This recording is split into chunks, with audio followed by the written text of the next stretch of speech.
Una realidad difícil de aceptar. ¿Por qué hay pobres? Por la culpa del sistema capitalista que enriquece a unos pocos a costa de la miseria de las masas, nos responde el socialismo. Por otro lado, el capitalismo niega la existencia de los pobres y dice, son solo minas sin explotar. Cualquier posición es válida, pero lo cierto es que hay personas con un mayor poder económico que otras, por lo tanto estas deben tener el mando. Luego, ¿qué es la delincuencia? Un producto de la pobreza. Es decir, donde hay pobres, y por pobre se entiende gente que cuenta con poco o ningún poder adquisitivo. Necesariamente hay criminalidad, ¿es esto cierto? Veamos, ¿por qué llega alguien a robar? ¿Porque es pobre? Poco probable ya que no todo pobre roba. Entonces, ¿será que hay gente que delinque por naturaleza, ambición? O sea, independiente de su situación económica. El asesino aparece en todas las clases sociales, asimismo el ladrón. Entonces, ¿por qué se origina la criminalidad? Ya dijimos que esta es independiente de la clase social y de la situación económica. Si fuera psicólogo podría establecer ciertos parámetros que me permitieran deducir por qué hay criminales y dónde van a surgir para aplicar la ley de forma eficiente, pero como no lo soy, tengo que basarme en la estadística y esta indica que en las zonas marginales es donde hay mayor porcentaje de delincuentes. Luego se puede concluir que allí es donde hay que dejar caer el peso del martillo con más fuerza. Algunos me dirán entonces. Pero entre los ricos también hay muy grandes ladrones. Les respondo. Su porcentaje es muy efímero y a un rico fácilmente se le identifica y luego encarcela, por ser una figura pública, pero en estas zonas, donde, hasta la policía teme entrar, los criminales se resguardan en su anonimato. En muchos casos a estos criminales no les gusta trabajar. Tengo un conocido que batalló duro y logró salir de un barrio de estos, y me decía que los delincuentes solo están en la droga y deambulando a la espera de víctimas. Hay pobres honestos, lo acepto, pero hay una importante mayoría que no lo son. Ahora, ¿cómo solucionar esta problemática? Dando trabajo a esta gente, es una respuesta que oigo, y cuando no les gusta trabajar, dar estudio, me replican, y si no les gusta estudiar tampoco.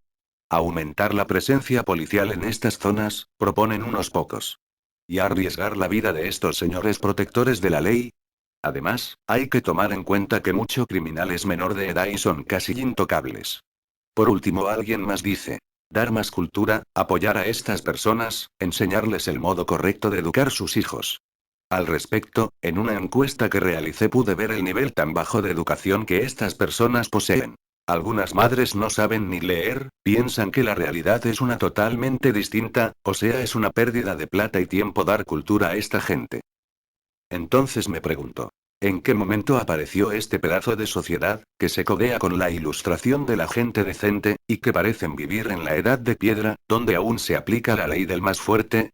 Veo, luego pienso, y por último saco conclusiones. En su mayoría son seres de piel oscura, y la mezcla de estos con indios o con blancos son los que dan lugar a una nueva especie, que es el producto de estas tres. A continuación los describo. Miden entre 165 y 175 centímetros, aunque los hay de 180 y 185 centímetros. Son ágiles y fuertes, quieren estar vestidos siempre a la última moda.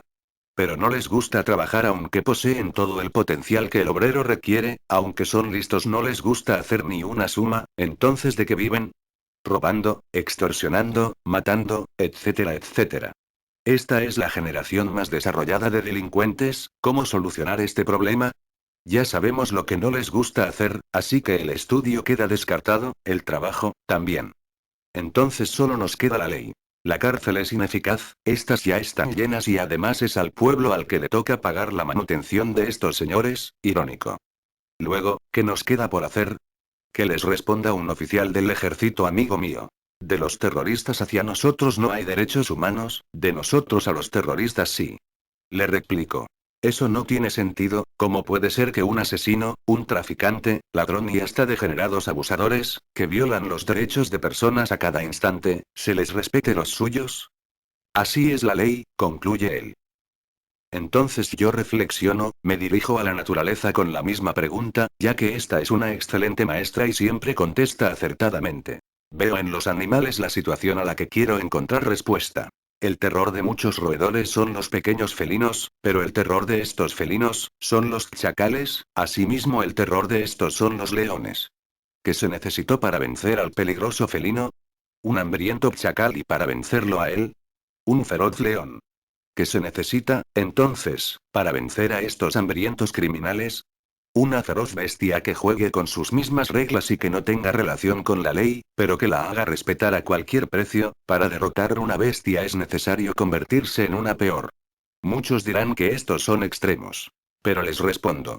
¿Qué castigo creen que merece una persona que ha matado, ha traficado, ha despojado a gente trabajadora de sus pertenencias?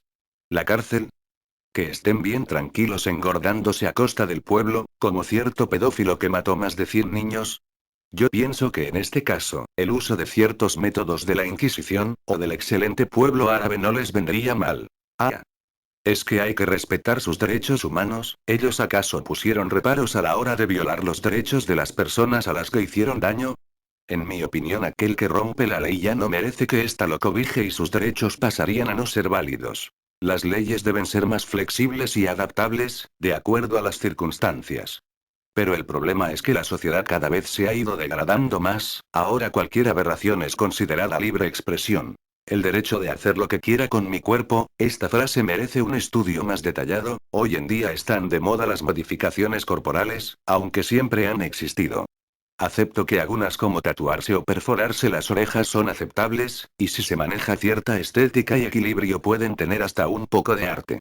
Pero luego veo otras que dan escalofrío. Amputación de miembros y extremidades, cambio de sexo, expansiones en diversas partes del cuerpo, etc. ¿Qué carajos piensan estas personas? Que llegan a estos extremos con tal de llamar la atención. Si quieren hacer sus porquerías, ¿por qué no las hacen escondidos en sus casas? ¿Por qué toda la sociedad tiene que ser testigo de ellas y llegar a aceptarlas?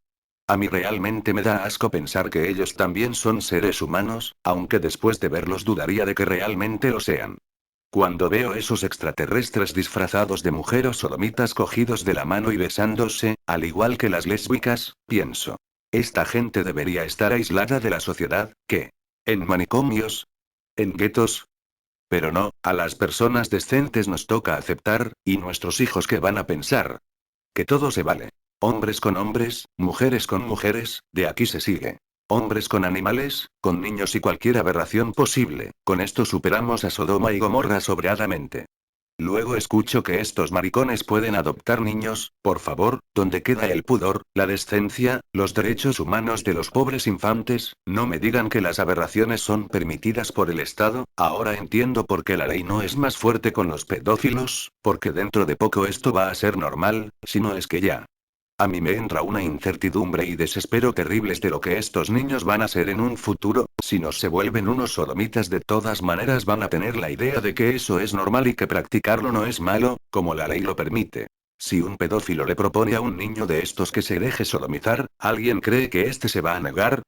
Claro que no. ¿No ven que sus padres son dos hombres? Hace unos días tuve la desagradable oportunidad de hablar con un sodomita y lo hice para saber cuál es el punto de vista de estos seres. Ya que el filósofo nos dice que no hay que limitarse solo al subjetivismo, sino ser también objetivos. Le pregunté, ¿por qué terminaste siendo un sodomita? Me aclaró aquel que este no era el término más apropiado para referirse a ellos. Me dijo que él era gay u homosexual. De acuerdo, ahora responde a mi pregunta. Me dijo que él no había escogido ser así, que sencillamente siempre le gustaron los hombres, que era una fuerza más grande que su voluntad. Entonces le dije, ¿no has hecho nada para solucionar ese problema? Porque tú debes coincidir conmigo en que eso no es normal, es una enfermedad contra natura. Me respondió que estaba de acuerdo, y que tratamientos hormonales, terapias con psicólogos y psiquiatras, no habían dado resultados. ¿Nunca has tratado de matarte? Le pregunté. Me dijo que efectivamente lo había intentado varias veces, hasta que por fin había aceptado su situación y que ahora sí estaba bien y vivía tranquilo. ¿Estás de acuerdo conmigo en que deberían aislarlos para así evitar contagios? Se rió de la expresión y dijo que él era un ser humano y que tenía derecho a estar en sociedad siempre y cuando no le hiciera daño a nadie. Entonces le dije, ¿acaso crees que no le haces daño a nadie? ¿Te parece bien que personas decentes y niños tengan que ver sus espectáculos? ¿Dónde queda la moral, la naturaleza, Dios? ¿Acaso tú crees en Dios? Me dijo que no. Claro que no, le respondí. Dios debe odiarte y sentir un asco terrible por ti, como dice la Santa Biblia que Dios castigó a los sodomitas y degenerados con sangre y fuego. Dios ya nos dio el ejemplo de cómo acabar con este mal en crecimiento, ahora nos corresponde a nosotros seguir su sagrado ejemplo. Amén.